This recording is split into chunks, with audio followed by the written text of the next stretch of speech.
Jai Hind friends, Happy New Year. Welcome to this session of Contemporary Thrust which is powered by Growth Mode UPSC. I am Dhruv Jani.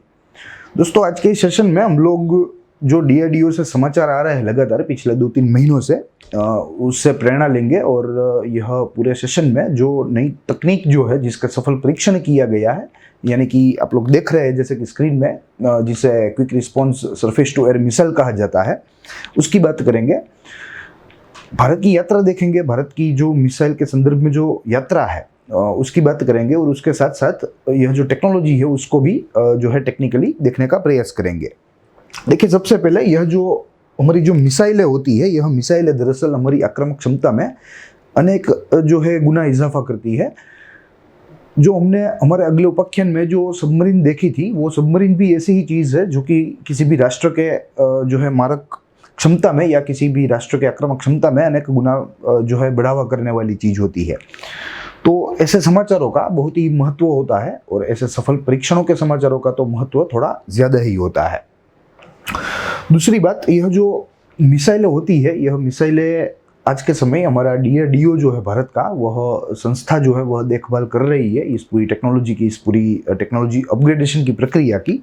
और यह संस्था एकदम जो है माननीय है और बहुत ही जो है मेहनत से काम कर रही है और हमें एकदम जो है गौरव महसूस करा रही है। दूसरी बात, यह जो समाचार अच्छे है या इस समाचार का जो महत्व है, इसके पीछे एक और भी कारण है, एक नहीं आप 2-3 कह सकते हैं, जिसमें हम लोग एकदम संक्षिप्त में जिसका डिस्कशन कर ले यहाँ, फिर अपने लेक्चर की तरफ हम लोग आगे बढ़ेंगे। तो सर्वप्रथम देखिए, आज का जो विश्व है, आज का विश्व, यह विश्व ऐसा है कि प्रत्येक देश जो है वह दावा कर रहा है कि वो शक्तिशाली है। तो ऐसे समय में हम भी जो है सक्षम हो, वो भी बेहद ज़रूरी है। तो एक रूप से महत्वपूर्ण समाचार ये हुए। दूसरा, अगर हम हमारी भौगोलिक परिस्थिति की बात करें, भारत की भौगोलिक परिस्थिति के परिप्रेक्ष्य में अगर हम बात करें, तो हम लोग एकदम अशांत देशों के जो है बीच में हम लोग हमारा जो निवास है वह है, और इसी की वजह से हमारी मारक क्षमता जो है वो भी एकदम अच्छी होनी चाहिए, वो भी एकदम पावरफुल होनी चाहिए, शक्तिशाली होनी चाहिए, यह भी एक बात है। तो यहाँ हम लोग लिख सकते हैं भौगोलिक स्थिति। क्लियर? तो कई सारे जो ऐसे मुद्दे हैं, इसमें ही जियो स्ट्रेटेजी का मुद्दा भी हम लोग शामिल कर सकते हैं। तो ऐसे कई सारे मुद्दे हैं जिन मुद्दों के आधार पर हम लोग कह सकते हैं कि आज के जो यह समाचार है वह बेहद महत्वपूर्ण है, बेहद जो है हमारे लिए बहुत ही सकारात्मक है। तो शुरू करते हैं। शुरू करने से पहले हम लोग ब्रीफली देखेंगे हमारी जो मिसाइल वोएज है in context to India, Bharat के परिप्रेक्ष्य में हमारी जो मिसाइल यात्रा है उसकी बात करेंगे। आप लोग देख रहे हैं हमारे कवर पेज पर डॉक्टर APJ अब्दुल कलाम है, honourable doctor APJ Abdul Kalam. He was a former president and he was a scientist, actually he is known as a missile man of India. यह महानुभाव का हम लोग जो है योगदान भी देखेंगे हमारे पूरी मिसाइल यात्रा में। तो शुरू करेंगे। शुरू करने से पहले हम लोग मिसाइल के बारे में थोड़ा जानेंगे। देखिए, सर्वप्रथम अगर हम एकदम पौराणिक इतिहास की बात करें, एंशिएंट जिसे हम कह सकते हैं, तो ऐसा कहा जाता है कि भारत में यह मिसाइल जो थे वे एकदम प्राचीन काल से थे, ऋषि मुनियों के समय के थे, यानी कि पुराण समय के थे, ऐसा माना जाता है। और उसे अस्त्र कहा जाता था, जो एक संस्कृत शब्द है, अस्त्र के नाम से जाना जाता था, जो कि कोई भी हथियार हो जो फेंक के वार हो सकता है, जो फेंक के मारा जा सकता है, उसे अस्त्र कहा जाता था। तो it was a type of A missile. और एक मिथ के मुताबिक यह जो अस्त्रास्त्र थे वे दरअसल मंत्रस्त्र से मैन्यूवर होते थे, मंत्रास्त्र से संचालित होते थे, ऐसी एक मिथ है, ऐसा कहा जाता है। It is a very ancient time, it is a very ancient myth. मगर अगर हम आधुनिक समय के परिप्रेक्ष्य में देखें तो जर्मनी जो है उसको हम लोग श्रेय दे सकते हैं पहले राष्ट्र का जिसने एकदम सफल परीक्षण किया हो गाइडेड मिसाइल्स का, यानी कि निर्देशित मिसाइल्स का। ऐसा ही फेंक दिया, उसके बाद कहाँ गिरेगा उसका पता नहीं, ऐसी मिसाइलें नहीं, गाइडेड मिसाइल की बात कर रहा हूं, और जर्मनी के जो सबसे पहले जो 2 वेरिएंट थे जिसका सक्सेसफुल टेस्ट उन लोगों ने किया वो थे V1 एंड V2। तो this were the 2 variants of guided missile, ये बात हमें भूलनी नहीं है, of guided missile which were successfully tested by Germany around the period of world war second. तो ये आधुनिक परिप्रेक्ष्य में हमें जर्मनी को श्रेय देना होगा मिसाइल टेक्नोलॉजी डेवलप करने में। वर्ल्ड वॉर सेकंड के बाद कई सारे देश ऐसे उभर कर सामने आए जिन लोगों ने अपने बलबूते पर, जिन राष्ट्रों ने अपने बलबूते पर जो है मिसाइल टेक्नोलॉजी डेवलप की। भारत भी उसी में एक था। भारत का जो मेन हम लोग अगर कह सकते हैं मिसाइल प्रोग्राम, तो it was initiated in the year 1983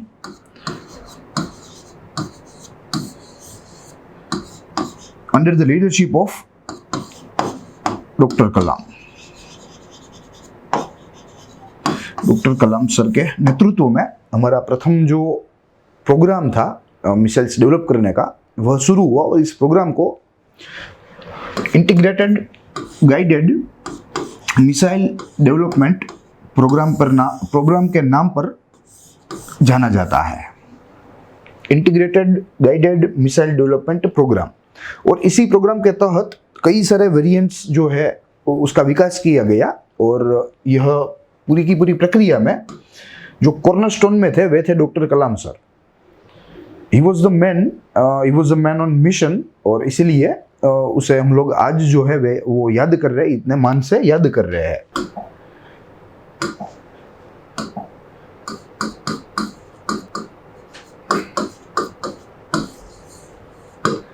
इस योजना में कई सारे वेरिएंट्स को डेवलप किया गया, जैसे सर्वप्रथम Agni, Prithvi, Trishul etcetera. Many variants were developed under this programme. और मैं बात आपको बता दूं कि यह जो प्रोग्राम था यह दरअसल क्रूज मिसाइल का था। हम लोग आगे देखेंगे कितने प्रकार की मिसाइल्स होती है, कई सारे प्रकार होते हैं मिसाइल्स के, पहले तो वो देखेंगे और इनमें से जो हमारे लिए थोड़ा महत्वपूर्ण है उसकी भी चर्चा करेंगे। तो अभी हमें याद रखना है कि यह एक क्रूज प्रकार की मिसाइल थी जिसका डेवलपमेंट भारत में हुआ, और सर्वप्रथम यह जो DRDO की जो लेबोरेटरी है हैदराबाद स्थित, उसके द्वारा यह प्रोग्राम की शुरुआत हुई। फिर उसके बाद उसे DRDO में जो है सम्मिलित किया गया, और आगे यह प्रोग्राम जो है वह चला गया। आज के दिन तो यह प्रोग्राम क्लोज हो चुका है। आज कई सारे नए एडवांस्ड प्रोग्राम जो है वे इन ऑपरेशन है, वे पाइपलाइन में है, और उसके ऊपर हमारे जो DRDO के जो साइंटिस्ट है वे एकदम जो है बहुत ही अच्छा बढ़िया काम कर रहे हैं। देखिए, अगर हम टाइप्स ऑफ मिसाइल्स की बात करें तो मुख्य रूप से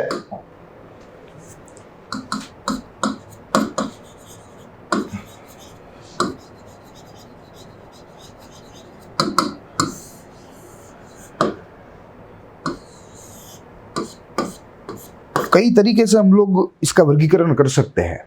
कई पैमानों पर हम इसका जो है इसको वर्गीकृत कर सकते हैं, जिसमें सर्वप्रथम जो पैमाना है वह है रेंज का। दूसरा पैमाना जो है वह है स्पीड का। तीसरा जो पैमाना है उससे हम लोग कह सकते हैं कि पेलोड का।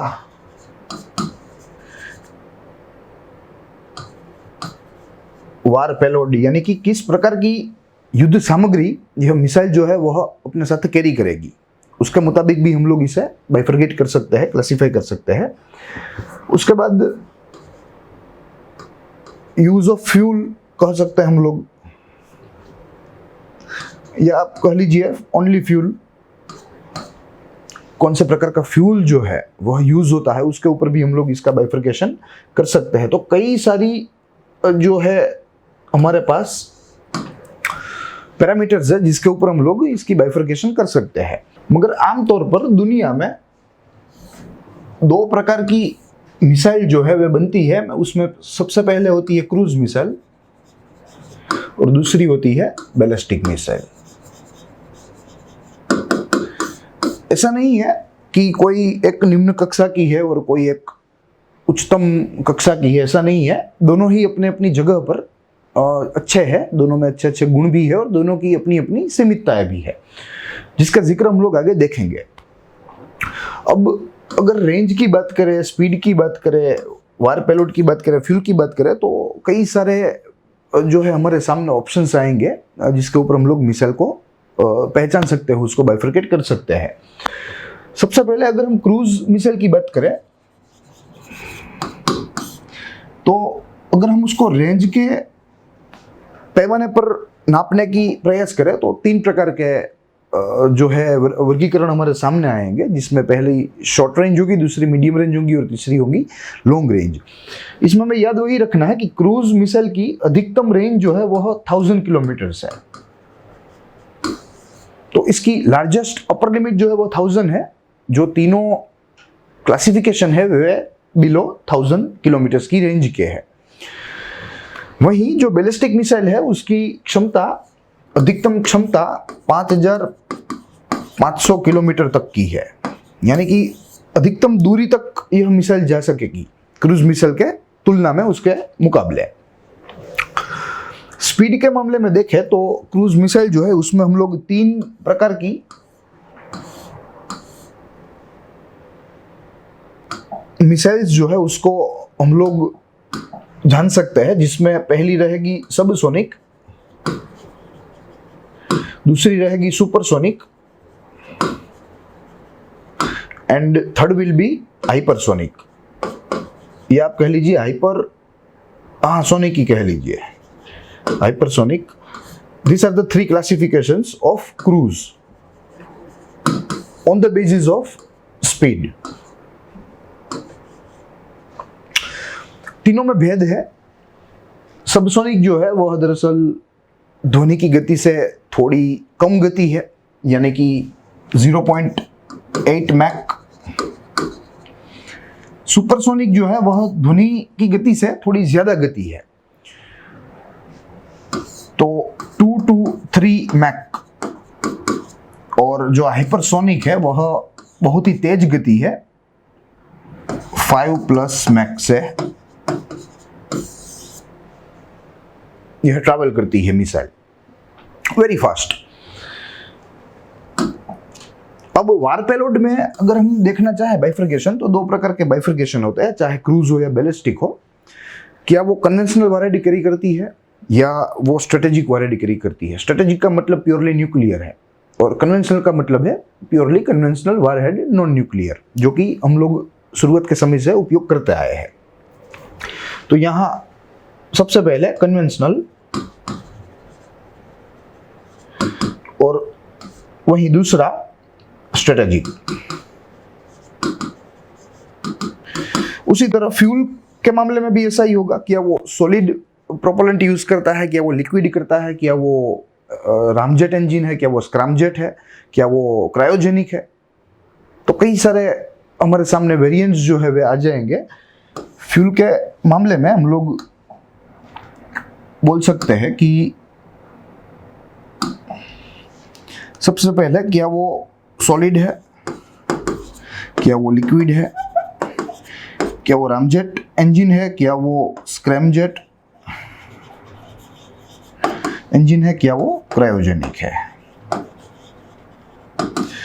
प्रत्येक टाइप के ऊपर हम लोग चर्चा कर सकते हैं। प्रत्येक टाइप जो है वे हमारे लिए अति महत्वपूर्ण है, मगर यहाँ हमारे पास समय संसाधन जो है वे एकदम सीमित है, तो हम लोग उसमें नहीं उतरेंगे वरना विषयांतर हो जाएगा। हम लोग आज हमारी जो यात्रा है उसको तय करने का प्रयास करेंगे और उसके पहले जो हम ओवरव्यू लेना चाह रहे हैं मिसाइल के बारे में उसको देखने का प्रयास करें। तो अभी हमें यही याद रख के चलना है कि कई सारे प्रकार के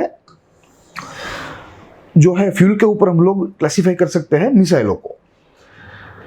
ठीक है, तो this was the entire classification of missiles की किस तरह हम लोग जो है मिसाइल को बाइफरकेट कर सकते हैं। आगे हमें क्रूज और बैलिस्टिक का अंतर समझना है। थोड़ा सा अंतर है, जैसे मैंने बोला कि कोई एक दूसरे से निम्न ऊंचा नहीं है, दोनों के अपने अपने गुण है, दोनों की अपनी अपनी विशेषताएं है। तो यह देखना हमारे लिए जरूरी है, जिसका जिक्र हम लोग आगे करते हैं।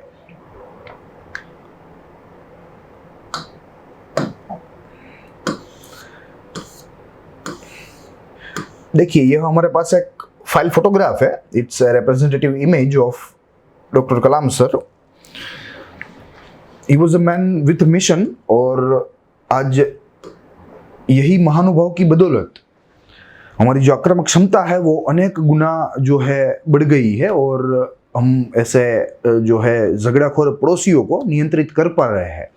अगर हमारे पास आज मिसाइल जो है वे नहीं होते तो मुझे लगता है कि पाकिस्तान जो है वो भारत में दिल्ली तक घुसने में हिचकिचाता नहीं। हिचकिचाता है उसका कारण जो है वह मिसाइल है, और मिसाइल जो है यह हमारे सर कलाम की देन है। देखिए यह डीआरडीओ का लोगो है, और हमारी एकदम प्रीमियर संस्था है, डिफेंस एजेंसी है या इंस्टीट्यूशन कह लीजिए। इसकी parent agency ministry of defence है। इसका गठन जो है वह 1958 में हुआ था, और इसका सबसे पहला जो प्रोजेक्ट था वह था इंडिगो प्रोजेक्ट, जिसके तहत एक surface to surface very primary missile जो है वह बनानी थी, और एकदम बढ़िया बना ली। उसके बाद कई सारे प्रोजेक्ट्स आए, और आज जो है वे हम लोग एडवांस टेक्नोलॉजी में हम लोग जो है बात कर रहे हैं, हमारे जो साइंटिस्ट है। अगर इसके डिफेंस के बारे में देखें, इसके बजट के बारे में, तो इसका जो बजट है वह दरअसल रफली अप्रोक्स 15,000 करोड़ है, एन्युअली है। और कई सारे जो है उपकरण भी बनाते हैं जो हमारे लिए बहुत ही महत्वपूर्ण है दुश्मन के सामने लड़ने के लिए आपातकालीन युद्ध स्थिति में। तो एक रूप से यह जो संस्था है वह देश सेवा ही कर रही है, और हमारे जवानों का जो जीवन है, हमारे जवानों का जो संघर्ष है वह एक तरीके से कम कर रही है। अगर इसकी स्ट्रेंथ की बात करें, पर्सोनल स्ट्रेंथ की, तो रफली 30,000 पर्सोनल्स है, जिसमें से 5,000 जो है वे साइंटिस्ट है, प्योरली साइंटिस्ट, और अन्य जो स्टाफ है उसमें टेक्निकल और सपोर्टिंग दोनों स्टाफ शामिल होते हैं। इसका आप मोटो देखिए, बलस्य मूलम विज्ञानम, यानी कि it promotes science and it says that the root of every strength is actually science. तो it is promoting the science, keeping science in front line and serving the nation. और एक बात, पूरे देश में कुल 52 लेबोरेटरीज का जो नेटवर्क है वह डीआरडीओ के अंतर्गत आता है। तो बहुत ही बड़ी संस्था है और बहुत ही बड़ा काम है, बहुत ही अच्छा काम है।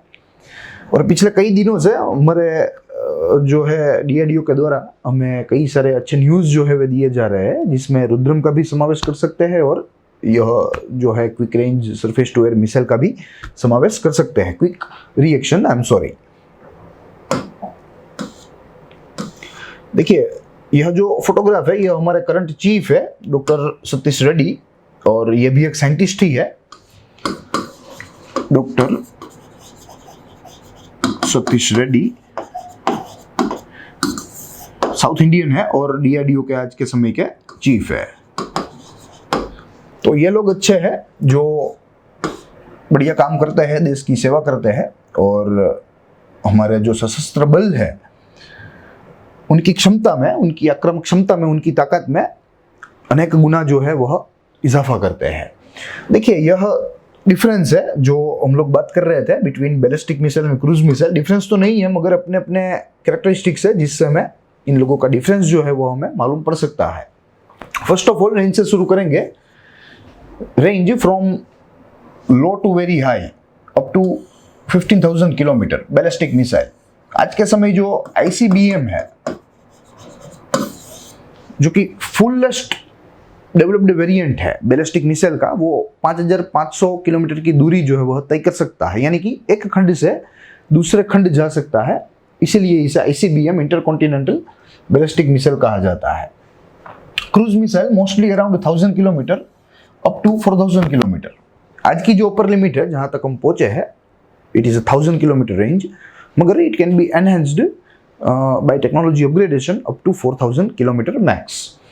Altitude, high altitude, easily detectable. देखिए एकदम ऊंची उठती है तो कहीं से भी नजर में आ सकती है यह बैलिस्टिक जो मिसाइल होती है, और वहीं ये एक प्लस पॉइंट है क्रूज मिसाइल का कि इसका जो अल्टीट्यूड होता है ट्रैवल करने का वो बहुत ही ज़मीन से एकदम जो है चिपके जाती है, मतलब इतनी चिपके भी नहीं मगर 6, 7, 8, 10, 15 फुट। तो इट इज़ अ वेरी जो है hard to detect it low altitude, और इसे पकड़ना जो है वह थोड़ा मुश्किल हो जाता है।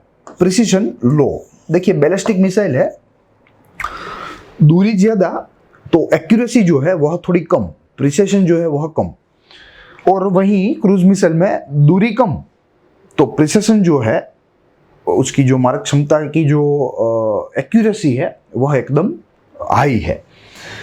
Around a few hundred metre fit for large target, यानी कि अगर आपको बैलिस्टिक मिसाइल से किसी सबमरीन को उड़ाना है तो आपके लिए बेहतर रहेगा, मगर आपको अगर किसी बैलिस्टिक मिसाइल से किसी उड़ते हवाई जहाज को उड़ाना है तो वो एक थोड़ी उसके संदर्भ में गलत बात हो जाएगी। उसके लिए आपको क्रूज मिसाइल का उपयोग करना पड़ेगा।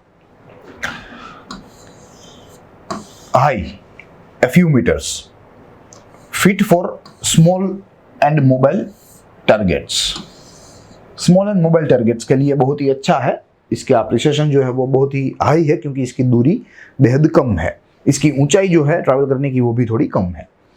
इसकी speed up to 20,000 kilometre per hour at impact, very hard to interpret. इसको जो है रास्ते में ही पकड़ना नामुमकिन सा है बैलिस्टिक मिसाइल को, वही क्रूज मिसाइल में ये थोड़ी नेगेटिव बात है, इसकी स्पीड थोड़ी कम होने से इसको रास्ते में रोका जा सकता है, इसको इंटरसेप्ट किया जा सकता है। तो this was the difference between cruise and ballistic missile, जो हमारे लिए थोड़ा महत्वपूर्ण हो सकता है। अब आगे हम लोग हमारा जो सेशन है उसको आगे बढ़ाएंगे। देखिए यह न्यूज है जिसके ऊपर से आज का जो सेशन है जो इंस्पायर्ड है, वह न्यूज की थोड़ी चर्चा करेंगे। देखिए, India on Tuesday successfully test fired its quick reaction surface to air system from a base in Odisha for the second time in 4 days, defense source said। Odisha हमें सबको मालूम है, वहाँ ही टेस्ट रेंज है, इंटीग्रेटेड टेस्ट रेंज, और वहीं से हम लोग हमारा जो प्रैक्टिसिंग का जो टेस्टिंग का जो काम है वो हम लोग वहीं निपटा लेते हैं। और ओडिशा के भी एक चांदीपुर नामक स्थल में यह टेस्टिंग रेंज जो है वह स्थित है, और वहीं से हम हमारा जो टेस्ट है वह करते हैं, चांदीपुर। और इसी टेस्टिंग रेंज की वजह से पूरे भारत में, पूरे विश्व में यह स्थल जो है वह एकदम प्रख्यात हो चुका है। The missile accurately hit an airborne target and neutralised it. देखिए, एक हवा में तैरता हुआ एक टारगेट था जो इस मिसाइल को दिया गया था, और इस मिसाइल अपने जो उद्देश्य थे उसमें एकदम खरी उतरी, एकदम सफल परीक्षण रहा। ये कहने का तात्पर्य ऐसा है। नीचे हिंदी में भी दिया गया है, मगर हम लोग हमारा जो कॉन्टेक्स्ट है वो इंग्लिश में रहने का प्रयास करेंगे। देखिए, this is the photograph bit blurred, और आपको पब्लिक डोमेन में भी उपलब्धि है, आप लोग देख सकते हो गूगल में जो है यह टेक्नोलॉजी का नाम देके न्यूज में जा सकते हो, तो आपके सामने यह फोटो प्रकाशित हो जाएगी। उड़ीसा में रेंज का जो है यहाँ वहां से लिया गया फोटोग्राफ है। अब देखिए, क्विक सक्सेशन ऑफ टेस्ट की अगर हम बात करें तो according to report by PTI, यानी कि press trust of India, India on November 17 successfully test fired the quick reaction surface to air missile system at an integrated test range in Chandipur off the Odisha coast. The defense ministry said it said the missile accurately and successfully neutralized an airborne target. It was the second successful test firing of the missile in the last 5 days। यह एक दूसरा जो है सफल परीक्षण रहा यही variant का, यही टेक्नोलॉजी का। न्यूट्रलाइजिंग बंसी, देखिए बंसी जो नाम है यह एक एयरबोर्न टारगेट का नाम है जो एक ड्रोन जैसा होता है, होता ड्रोन नहीं है मगर इसका जो शेप है ड्रोन जैसा शेप प्लेन का होता है, एरोप्लेन का होता है, ब्रिटिश मेड है, और इसका उपयोग हम लोग हमारे डिफेंस के जो टेस्टिंग होते हैं उसमें हम लोग करते हैं। तो flight test second in the series was conducted today at around 15:42 hours, which means दोपहर को यह पूरा परीक्षण किया गया था from the integrated test range Chandipur off the coast of Odisha. The test was carried out once again against the high performance jet unmanned aerial target called Bansi। यह ह्यूमनलेस रहते हैं, अनमैन्ड रहते हैं, which simulates an aircraft, the ministry said। तो बहुत ही अच्छा जो है पूरा परीक्षण रहा है डीआरडीओ के मुताबिक। और इसको जो दिया गया जो टारगेट था, यह टारगेट उसने एकदम एक्यूरेसी से एकदम प्रिसाइसली हिट किया है, उसको अचीव किया है। देखिए, अगर हम डिप्लॉयमेंट कॉन्फ़िगरेशन की बात करें तो successful test firing of the quick reaction surface to air missile having a range of around 30 kilometre, यानी कि एकदम शॉर्ट रेंज है, paves the way for its commercial production. Official said the flight test was conducted in the deployment configuration of the weapon system consistently. Clear? तो this is the thing। और आगे DRDO जो है वह इसका commercial production करने के लिए भी इसके जो रास्ते हैं वे इस सफल परीक्षण से खुल गए हैं। Mobile weapon system, the quick response surface to air missile weapon system which can operate on the move consists of all indigenously developed subsystem. All objective of the test fire were met.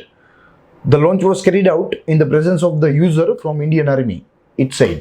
तो जो use करने वाले थे, हमारी भारतीय जो सेना है, भारतीय आर्मी है, वो भी मौजूद थी, उसके अफसर जो थे, ऑपरेटिंग अफसर, वो भी मौजूद थे। और उन लोगों की मौजूदगी में ही यह जो पूरा परीक्षण है वह एकदम सफल समाप्त हुआ। और यह मोबाइल वेपन सिस्टम है, ये मैं भूलना नहीं चाहिए, एक स्थान से हम दूसरे स्थान इसे एकदम आसानी से कैरी कर सकते हैं। इसे एक ट्रक के पीछे जो है डालकर भी हम लोग कहीं पे भी ले जा सकते हैं, और कहीं से भी जो है किसी के ऊपर भी हम लोग वार कर सकते हैं। मगर इसे मुख्य रूप से हमारे बाउंड्री जो डिस्प्यूट्स है उसको डील करने के लिए बनाया गया है, क्योंकि ये बात हमें इसके रेंज से ही पता चलती है कि शॉर्ट रेंज है तो एकदम बॉर्डर के पास ही रखेंगे और वहां से ही जो है उन लोगों को ठोकेंगे। On a testing spree, in the last 2 months, India has test fired a number of missiles, including a new version of surface-to-surface supersonic missile BrahMos। देखिए, यह बैलिस्टिक है।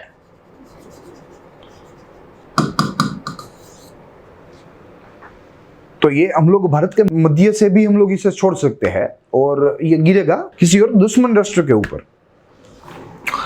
And an anti radiation missile called Rudram 1। तो कई सारे news जो है जिसका जिक्र हमने शुरुआत में ही किया था कि डीओडीओ के द्वारा एक पूरी श्रृंखला ही अच्छे समाचारों की, जिसमें एकदम सफल परीक्षणों की ही बात हुई है, जिसमें हमने नई ब्रह्मोस का वेरिएंट जो है उसका भी सफल परीक्षण किया और उसके साथ जो एंटी रेडिएशन मिसाइल है रुद्रम 1 उसका भी सफल परीक्षण किया। और उसके बाद भी यह जो क्विक रिस्पॉन्स या quick reaction surface to air missile है इसका भी परीक्षण हमने अच्छी तरीके से किया। देखिए, यह जो पूरा देश है, मैं आपको थोड़ी माहिती देना चाहता हूं और थोड़ा फोटो ब्लर हो गया है, मगर इसमें हमें जो ग्रीन पार्ट है उसे देखना है। यह जो सब ग्रीन पार्ट है वे सब ऐसे देश है जिसके पास मिसाइल टेक्नोलॉजी है।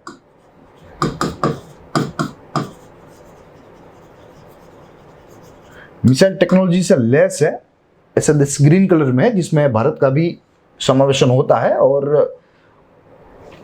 Approximately there are 31 nations in today's world which are having advanced missile technology, which have developed advanced missile technology over a period of time till date। 31 में से अगर हम एशिया के संदर्भ में देखें तो कम से कम 12 देश ऐसे हैं जिसके पास मिसाइल है।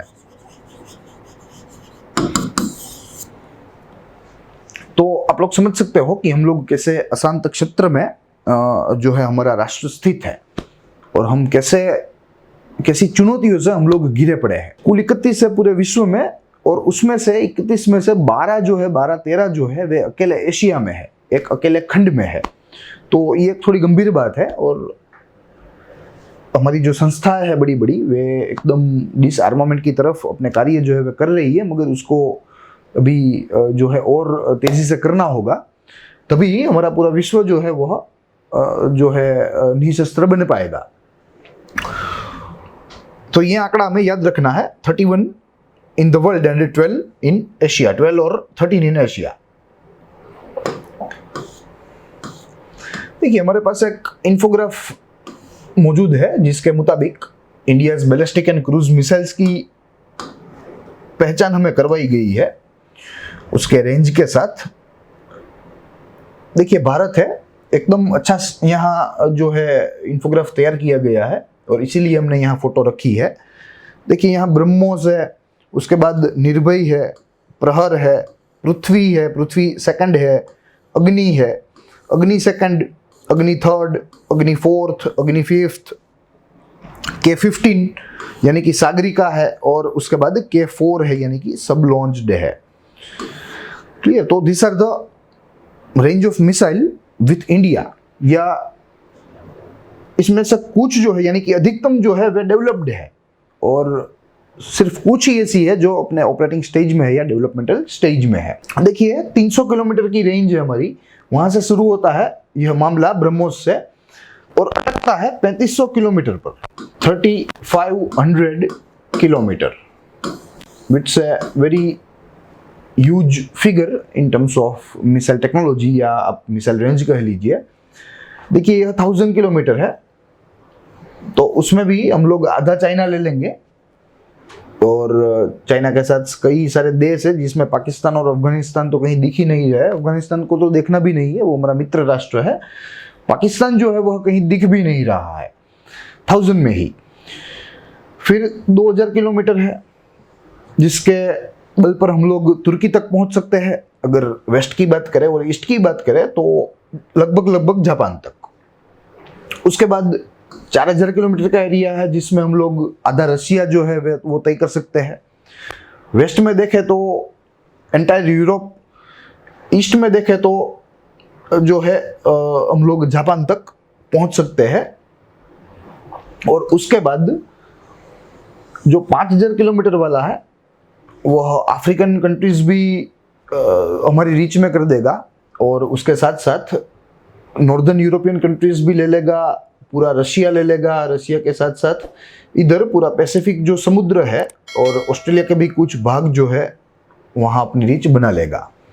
तो this is the technology on which our premier agencies and our scientist are working on and they are working very hard. देखिए यहाँ एक मुद्दा जो है वह छूट रहा है और वो टाइप्स ऑफ मिसाइल के संदर्भ में है जिसका जिक्र मुझे लगता है कि करना ज़रूरी है। तो हम लोग वह मुद्दे को समझने के लिए 5 मिनट लेंगे, वरना लेक्चर जो है वह खत्म हो चुका है। जो सारी माहिती जो थी, जो मुझे आपको देनी थी, वह मैंने आपको दे दी है। एक मुद्दा जो है वो छूट रहा है जिसका जिक्र हम लोग कर लेंगे। जो हमने टाइप्स ऑफ मिसाइल्स देखी थी जिसके कई सारे परिमाण है, कई सारे पैरामीटर्स है, उसमें से एक पैरामीटर छूट रहा है जो मुझे लगता है थोड़ा महत्वपूर्ण है। लॉन्च टारगेट, ये एक थोड़ा अच्छा मुद्दा है जो मुद्दा छूट रहा था हमारे टाइप्स ऑफ मिसाइल्स की बात में।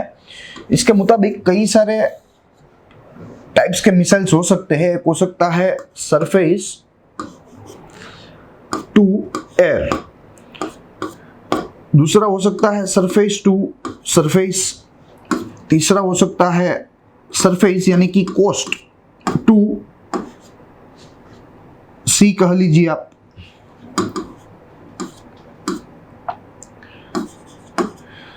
उसके बाद एयर टू एयर, उसके बाद एयर टू सरफेस, उसके बाद एयर टू सी, और उसके बाद जो है C2C भी हम लोग कह सकते हैं, C2C, और एक दो ज्यादा जो प्रोबेबिलिटी है यहाँ मिस हो चुकी है वो हम लोग उसे भी यहाँ गिन सकते हैं। तो this are the major types from the view point of launch और टारगेट। कहाँ से लॉन्च होंगे, किसको टारगेट करेंगे, तो ये थोड़ा जानना जरूरी था मुझे लगता है और छूट गया था, तो इसीलिए हम लोग यहाँ फिर से ब्लैक बोर्ड में आए। तो पूरे मुद्दे में हमने हमारी जो यात्रा है वो देखी। यात्रा में जो महानुभाव का जो योगदान रहा है, जिन महानुभावों का, वो भी देखा, डीआरडीओ की भूमिका भी देखी, नई टेक्नोलॉजी की भी बात की, और उसके साथ साथ आज के संदर्भ में जो हमारी क्षमता है, भारत की क्षमता है, उसको भी इन्फोग्राफ के माध्यम से पढ़ने का प्रयास किया। तो आज के इस सेशन में इतना ही। नेक्स्ट सेशन में मिलेंगे अगले जो है अच्छे समाचार के साथ, अगले अभ्यास के साथ। तो तब तक के लिए देखते रहिए ग्रोथ माउंट यूपीएससी। स्वस्थ रहिए, खुश रहिए।